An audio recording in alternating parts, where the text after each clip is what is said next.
মাত্র 2 মাস কাঁচা আমের আশায় না থেকে গোটা বছর কিভাবে কাঁচা আম সংরক্ষিত করবে চলো আজ শেয়ার করি। তো আজ আমাদের বাড়িতে হচ্ছে কাঁচা আম তেল। তো সেটা কিভাবে তৈরি করা হয়, সেখানে মা দেখতে পেয়েছো নানান ধরনের মশলা রেডি করেছে।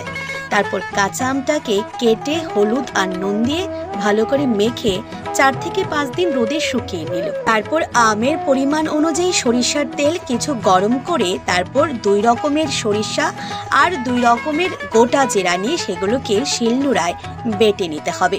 তারপর এক এক করে গোটা গোটা কিছু সরিষা আর কালি জিরা আরও নানান কিছু দিয়ে এবং জোয়ান গরম তেলটার সঙ্গে মিশিয়ে নিতে হবে।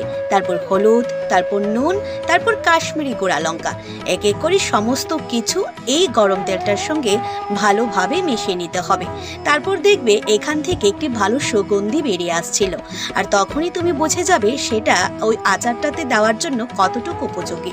এই যে দেখতে পাচ্ছ সেখানে শিলনোড়ায় বেটে রাখা বিভিন্ন সরঞ্জামগুলি, তার সঙ্গে কিন্তু দিতে হবে শুকনা লঙ্কার কিছু বাটা। তারপর এক এক করে এই মশলাটা রেডি হয়ে গেলে ওই আগে থেকে আম কেটে রাখা জিনিসগুলো এক এক করে মশলার সঙ্গে মিশিয়ে নিতে হবে। আর এইভাবে গোটা বছরের জন্য তৈরি হয়ে যাবে কাঁচা আম তেল।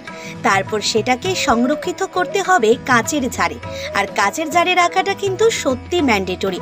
এবার ওইখানে রাখার পর আরও কিছু অংশ গরম তেল নিয়ে সে জারটাতে ঢেলে রাখতে হবে, যেন গোটা একটি বছর সেটা সংরক্ষিত থাকে। আমার মা তো কাঁচা আম তেলটা এইভাবেই বানিয়ে থাকি প্রতি বছর।